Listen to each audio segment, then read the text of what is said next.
Shalom, shalom. This video is about the gospel portion for Parashat Vayishlach. It is from the gospel according to Matthew chapter 2 verse 13 to 23. It's all about Tetrach, Herod the Great, infanticide of baby boys 2 years and younger in Bethlehem and the surrounding region of Ramah that stemmed from his acute paranoia. Historic sources indicate that the madman had several people murdered, even his own sons, because he perceived them to be threats to his throne. While he was a great builder and a great architect, some of his legacy still remains to this day to be seen in the temple base in Jerusalem, in the fortress of Masada, in Herodium, the Jericho Winter Palace, the aqueducts, the Antonia Fortress, and Caesarea Maritima. But as brilliant as he was in building and construction, so paranoid, delusional he was. Good day, my name is Barney de Klerk. I'm not a Bible teacher, I'm a student of God's Word, and I love sharing with you what I'm learning from this week's scripture portions, hoping that it will encourage you to also read the portions for yourself. Matthew chapter 2 verse 13 to 23 in this case. It was to this, just like the first and the fourth Herods in the intertestamental times, Herod the Builder befitted the Romans proverb that said it's better to be Herod's pig than to be Herod's son. It was to this madman that the Magi of the East came to ask where the King of the Jews was born. And this threat to his throne drove Herod the madman into a frenzy that brought death to these baby boys. Yeshua was born in Bethlehem, the house of bread, which is in the tribal area of Benjamin, the second son of Rachel. If you look at the heads of the tribes, remember that Rachel or Rachel first called Benjamin as Benoni, the son of her suffering, because she was dying while giving birth to him, and this has prophetic meaning. But then Jacob changed his name to be Benjamin, the son of my right hand, also full of prophetic meaning.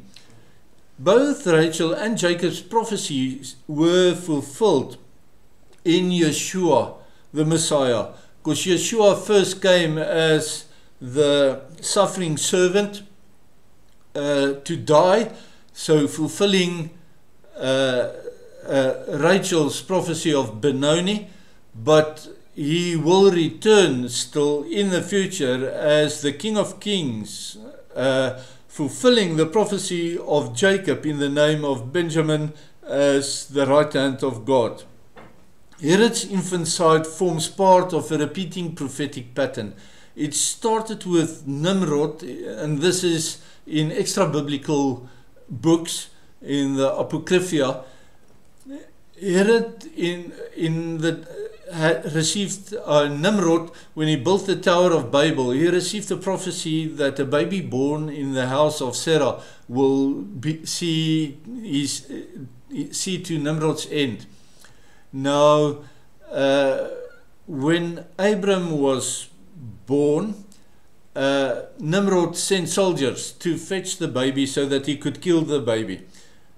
As God willed it, a slave woman in Sarah's house also gave birth on that very same night. The soldiers took the slave woman's baby, and baby Abram survived and could escape and be hidden away, protected from Nimrod. But this prophecy of unborn Abram forms the basis, and then some 500 years after Abram, Pharaoh in Egypt was possessed by the same evil spirit as Nimrod was, and he ordered that all the Israelite baby boys must be drowned in the Nile River. I suspect that the same evil spirit was also behind child sacrifices to Moloch in biblical times, and it is behind the plague of abortion in our modern and postmodern times that we live in. This attracted less publicity in many ages, but this evil spirit, but it shows up, for instance, in Renaissance paintings, in Francisco Goya's infamous Saturn devouring his children painting. And Saturn is a synonym for Satan. In this passage, we see remarkable evidence about Joseph, Yeshua's adoptive father, as a servant of Adonai. We know from before that before he married Miriam, he found out she was pregnant and he wanted to terminate their Mekudeshet, their engagement, but an angel appeared to him, and then Joseph followed the angel's instruction and to marry Miriam, but he did not consummate the marriage until after Yeshua was born. In this week's gospel portion, we read how Joseph was guided by more prophetic dreams and probably the same angel to first flee to Egypt to escape Herod, and then at the right time to return from Egypt to Israel, and again guided by the angel to eventually settle in Nazareth in the tribal territory of Issachar. Issachar is the tribe who was gifted with prophetic insight in the meaning of times.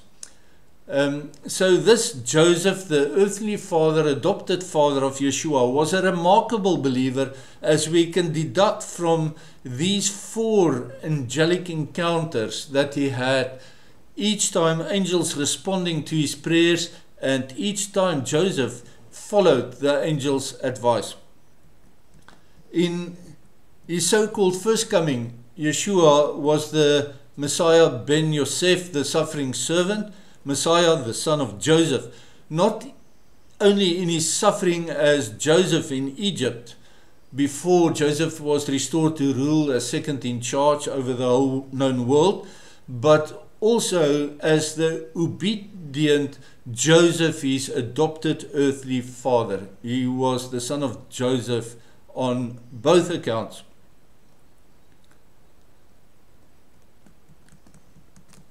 Yeshua's family fled to Egypt and then returned after Herod died, in fulfillment of Hosea chapter 11 verse, "Once out of Egypt I will call my son." In true prophetic patterns and cycles, Hosea referred to the Exodus in the Peshat and to Yeshua in the Sod exegesis.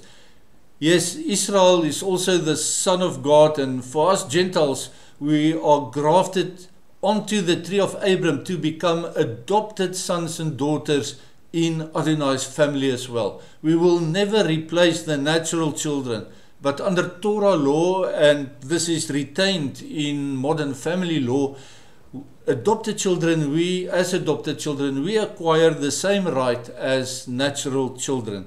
Remembering that the father's firstborn, referring to Israel, will inherit a double portion, and that the mother's first from the womb will belong to Adonai. Both those Torah commandments apply to Israel.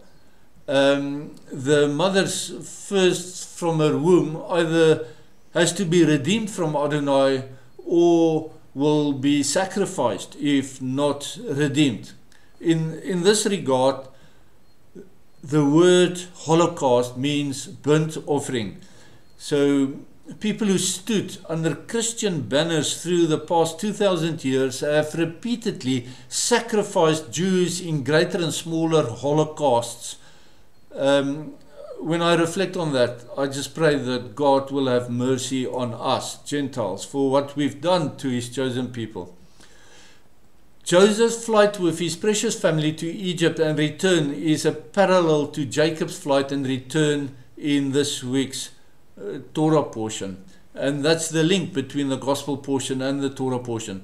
This flight and return is parallel events, and the one sheds light on the other. So I want to encourage you, read the Torah portion and read the Gospel portion together. Yeshua's hometown of Nazareth has ample prophetic meaning and significance as well. The town's name, Nazareth, is from Nazrati, which is a shoot, or it's most common in olive trees. And it can be cut off and grafted onto another tree, an old stump for instance, or it can be rooted somewhere else and planted out to grow on its own. The prophets who said that Yeshua will be called HaNazrati, the Nazarene in English, those prophets are Isaiah 11 verse 1, a shoot will come from the stump of Jesse, from his roots a branch, a netzer in Hebrew, will bear fruit. Now the shoot there first, Samah, I'll explain that. It's not exactly the same word as netzer, but a branch, netzer in Hebrew, clearly has reference to Nazarene or Nazareth. In Jeremiah 23 verse 5 reads, the days are coming, declares the Lord, when I will raise up for David a righteous branch, a king who will reign wisely and do what is just and right in the land. This righteous branch, the branch in Hebrew is Samah. And again, it's not netzer, it's not directly, even though it's a synonym for a netzer and therefore related to Nazareth and Nazarene or Nazrati, it is a word with the same meaning, even though it's different, Samah in this case. And then Zechariah 6 verse 12 also uses Samah, the same word. And Zechariah 6 verse 12 reads, tell him, this is what the Lord Almighty says, here is the man whose name is the branch, and he will branch out from this place and build the temple of the Lord. So the link to a shoot or a branch being linked to Nazareth and to the Nazarene or Nazrati, HaNazrati, referring to Yeshua, it is more apparent than it in English than it is in Hebrew. But for the Hebrew, you have to dig a little bit deeper. I've already said that these words are synonyms. They mean the same, even though they are different words, but there's more to it. Have you noticed that twice these three prophets used the Hebrew word for shoot or branch was Samah and not netzer, as I explained, even though the meaning and the translation into English is the same. And one other time the Hebrew words used is choter, which is also a synonym. So in order to dig deeper in the Hebrew, we have to look at the letters. Let's start with choter. The letters in Hebrew is Hay Samach Resh in Isaiah 11 verse 1. And the implication is the one who will crush the head of the snake. Because Samech represents a snake. Resh is a head, and Hay, of course, is the giver of life. It refers to a uterus, the source of life. And then the word netzer, Nun Sadeh Resh, from Isaiah 11 verse 1, refers to multiplication from the letter Nun, blessings or fruits of the righteous king. Because Sadi means the righteous one, Sadi means Sadik, and Resh, again, the head. So multiplication of blessings of the fruits of the righteous king is locked up in this word netzer. And then Samah, the word that's used twice in Jeremiah 23 verse 5 and Zechariah 6 verse 12, it means, spelled Sadi Mem Hay, and it means the righteous one who gives living water, or the water of life if you prefer, because Sadi is Sadik, the righteous one, and Mem is water, living water. And of course the letter Hay represents an uterus or a womb, as a source of new life, as I explained. I hope that you find this of interest and that it will stimulate you to read this gospel portion for yourself. I pray that Adonai Eloheinu will bless you and keep you, that He will shine His face upon you and be gracious to you. I pray that He'll lift His countenance upon you and that He will give you shalom. Shalom, shalom.